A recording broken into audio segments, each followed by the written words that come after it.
So my name is Matthias Arndt, and I'm currently in Sydney for this interview, but run a show called Migration in Sydney. Melbourne. We did also do this show in Sydney in March, from March to July this year, but currently it is running at Ormond Hall in Melbourne until December 15th.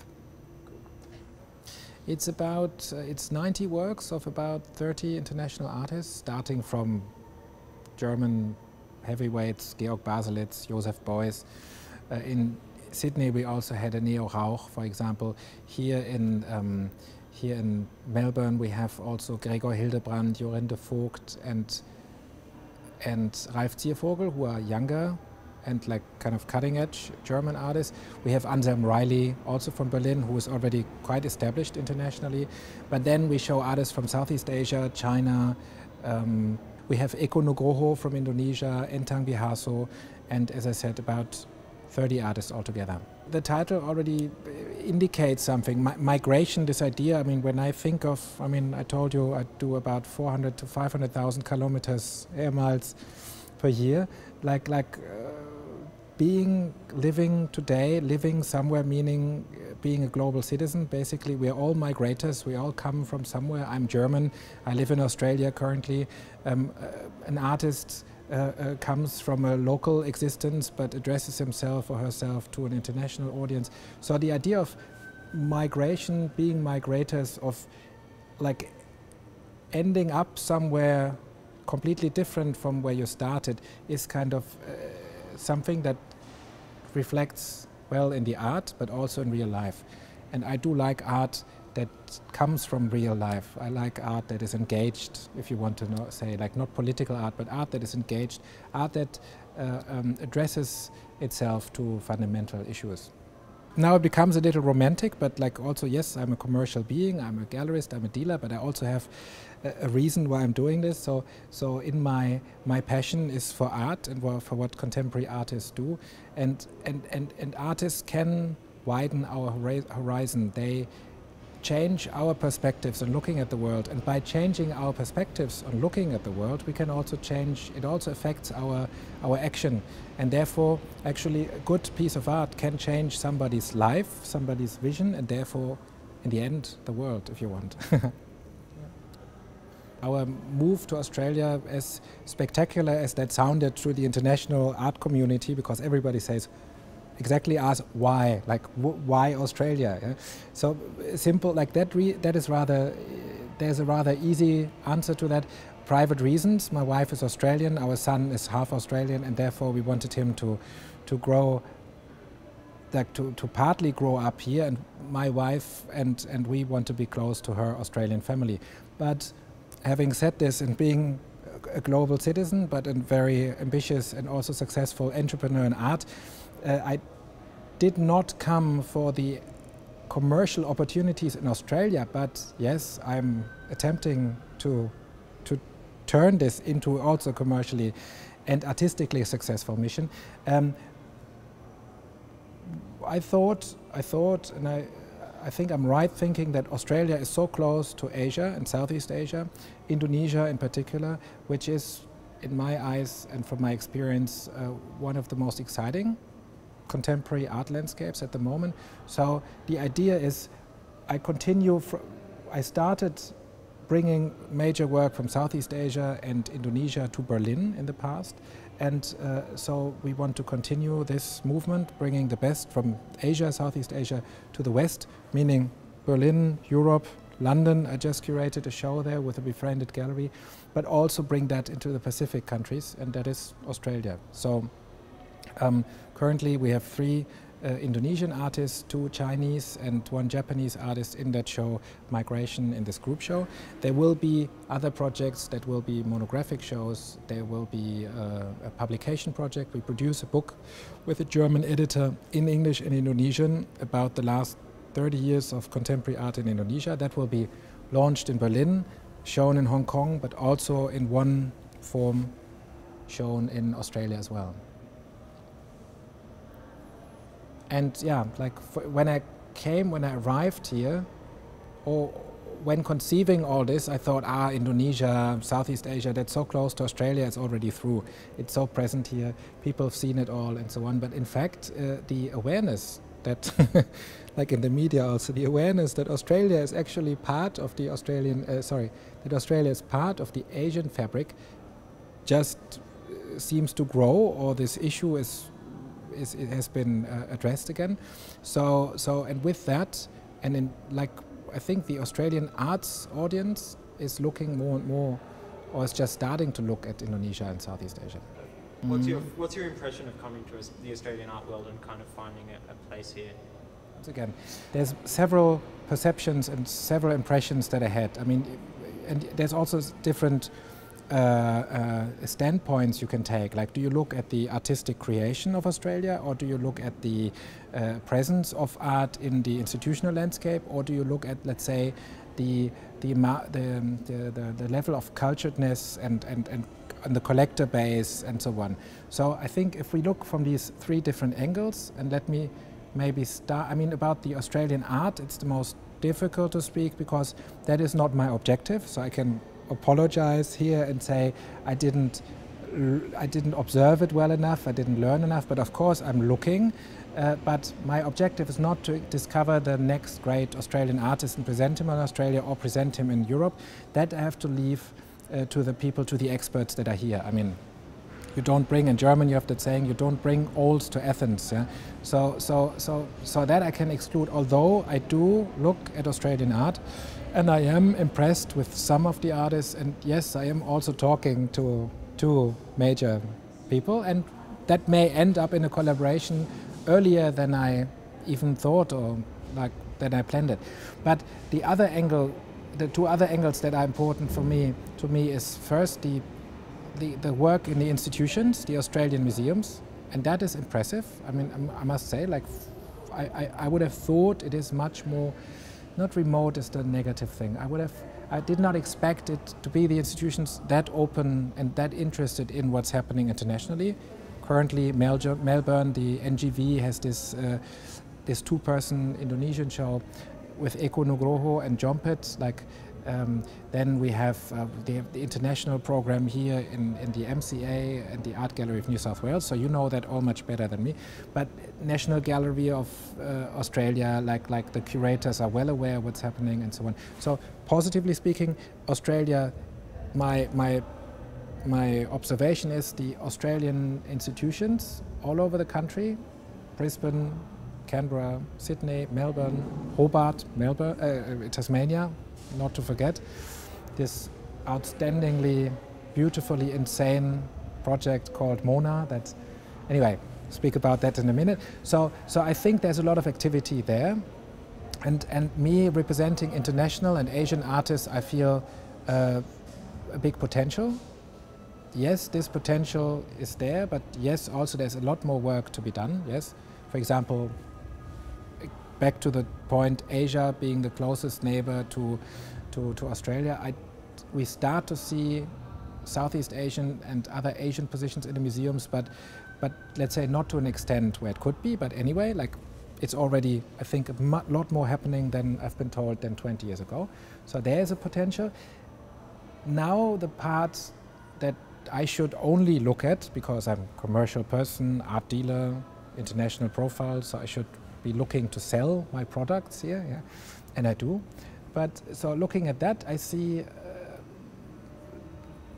a number of major players, collectors with private foundations or just private collections that do work really on an international scale. We mentioned David Walsh with his beautiful and really outstanding project, Mona. We see philanthropy with the Modern Family and Venice, and with the MCA. We see the Ainsworth family and Sydney and so on. Maybe no name dropping, but I see a substantial interest and openness towards international art. So far, that is also impressive. But I also see, let's say, I see the wish of the Australian collectors to be part of the international network of the international collectors and art scene. How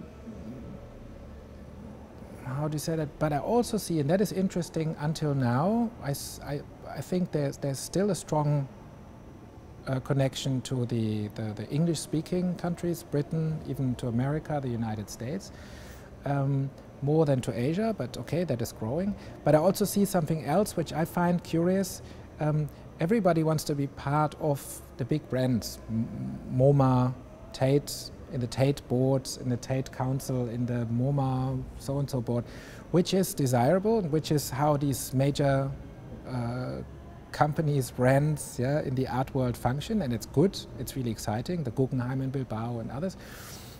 What I find interesting is if I would be, like I do miss sometimes a little bit the pride of the Australian collectors to say, yes, yes, MoMA, yes, Tate, yes, but I'll do it here, yeah, with my means. I take the same means that I would give them to do something, to do that here. And that does not mean only international art, that does not mean only Australian art, that does not mean showing like an average Australian art and trying to make it a big international brand. No, that means basically, like David Walsh did, do what you love, do it where you love to be, and do it state of the art. And if these kind of projects, if they repeat, if they continue, then Australia, like in the next 10, 20 years, will be an outstandingly different, beautiful, and very rich art scene that has both substantial own production, but also presence of international art. So basically, wow! First time I designed I drew my positive, my dream image of Australia, and we may be lucky and see this. But as I said, just speaking about personally about this discomfort of traveling so much. People say, "Wow, you are everywhere." That's good. I try to be almost everywhere. I'm an expert in the international art field. I have to be informed.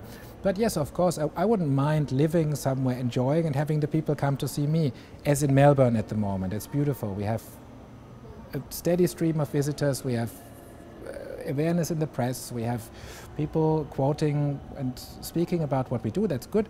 But what did I want to say? Sorry. I would dream of having the people come to see me, and that's why I'm curious to see more Australians investing in their own front yard, yeah? Like building a collection, build a house for it, start an international exchange program, bring the artists here, like the Caldor projects and others. Yeah? Like these are great projects. They need, I think, and they will find more. How to say, more followers and more. If this will be copied and multiplied, wonderful. Australia will profit a lot from it. Just, I mean, from my personal experience, which is obviously limited and very localized in Australia, it feels like there's a lack of sophistication in the wider conversation. You think about other countries and they just don't have nearly as much money spent on sport. Or they don't have nearly as, Good point. Yeah, but don't quote me on that, or you will quote me on that, which is fine. I wouldn't, no, I will say that publicly, but the funny thing is, yes, you mentioned a crucial point, like subvention, support. People think supporting something helps it to grow. I've seen the opposite in France, for example, or in Germany. Not the opposite, sorry.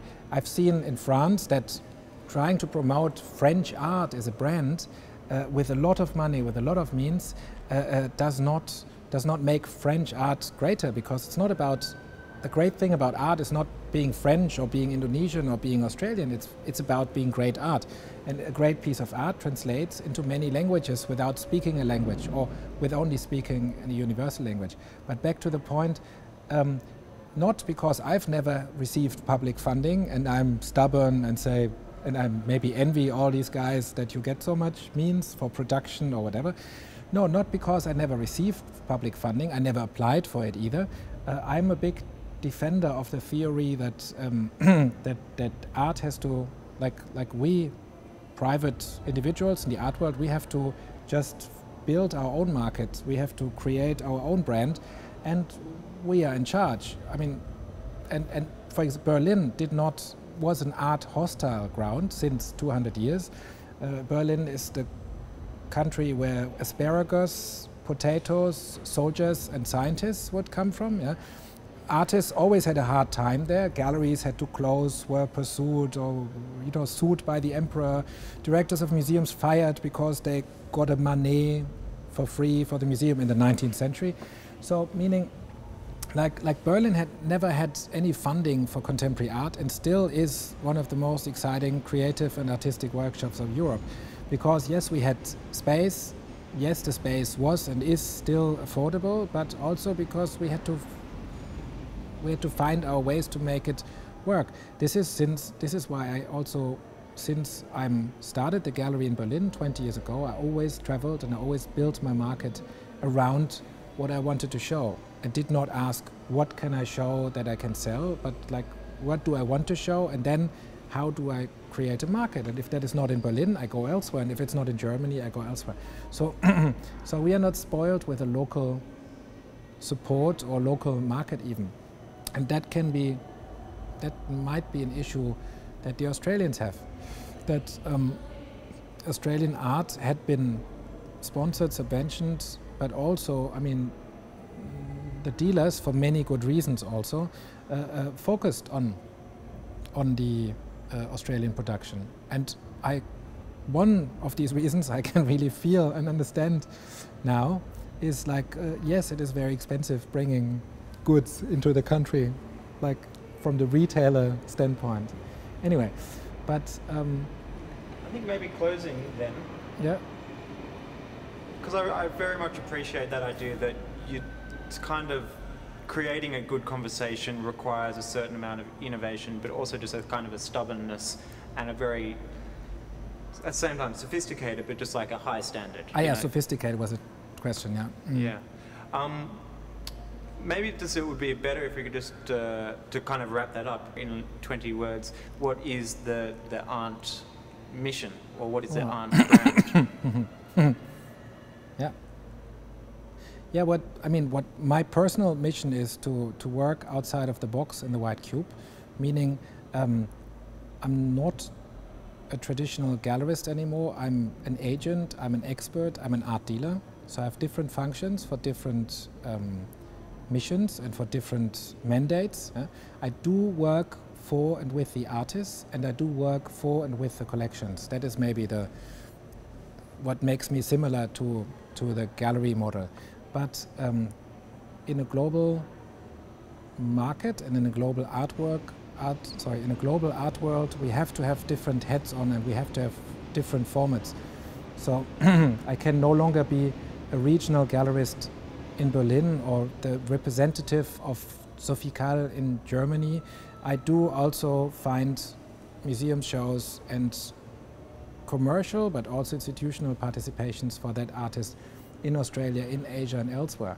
And in order to achieve that mission, to bring Western and Asian art to Australia and also Asian art back to the West, I need to have different functions, and not a gallery space everywhere, but do a pop-up show as at the moment in Melbourne as one project, but then produce a book about Indonesian art with a German editor as another project. And then the next project, produce the next film of a Berlin-based filmmaker with a famous Australian actress and present it in Australia. So what is my mission?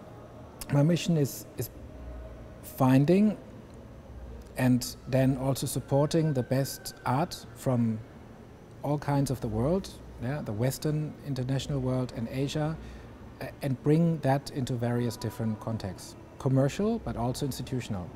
So I'm an agent, dealer, advisor, and if you also want, sometimes a curator or producer. I think that's enough, unless there's something which you want to say. No, what was I don't like. What was the thing? No, just the funny thing is like in the press walk in Melbourne before our show, before the opening, before the lady from a Australian daily newspaper came and saw anything, she would say, "Okay, now you come from Berlin and you bring all these artists to Melbourne. do you know how great our art industry is here?